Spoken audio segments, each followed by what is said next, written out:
Hi, my name is Wyatt Ferguson. This is my week 8 discussion. It's also my last discussion for this class. Faith and Story, Literature 11. This discussion is literature in the Bible. And we're talking about how Jesus comes across as prickly in the Gospels.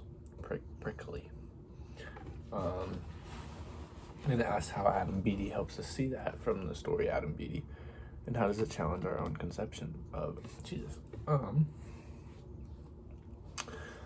I read the Gospels, especially Mark, I'm usually surprised by how often Jesus comes across as like a little feisty and prickly almost. He questions people, he rebukes his closest followers, and he refuses to soften his message for the sake of comfort. I think this side of Jesus is easy to overlook, especially when you approach him with this sort of modernity that we have, where he's just gentle, constant, and always like perfect in a sense, you know? But in the Gospel of Mark, it really shows the Jesus who loves and cares enough to confront people.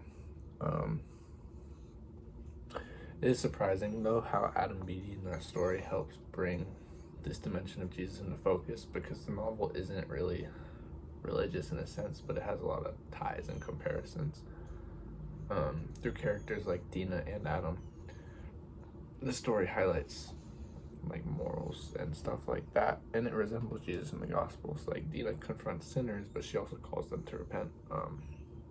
And Adam's compassionate, but at the same time he's blunt, and he doesn't soften anything, and he's uncompromising when he tells the truth.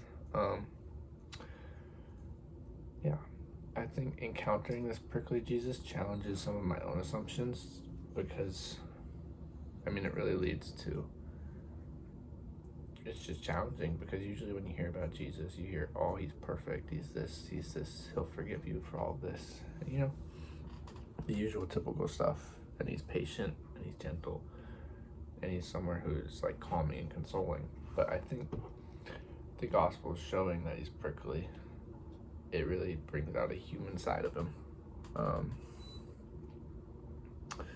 And I think it also shows that even with love, it's not always perfect and gentle and soft, and it can push or expose to heal people. And I think Adam Beatty really reinforces that idea by showing the honest confrontation in the story. Like Dina visiting Hetty in prison, it can be an act of mercy rather than judgment. I think in the end, the biggest thing that I take away from this is it helps show Jesus as more human and maybe more relatable, so we can help use some of his teachings better to us. Thank you.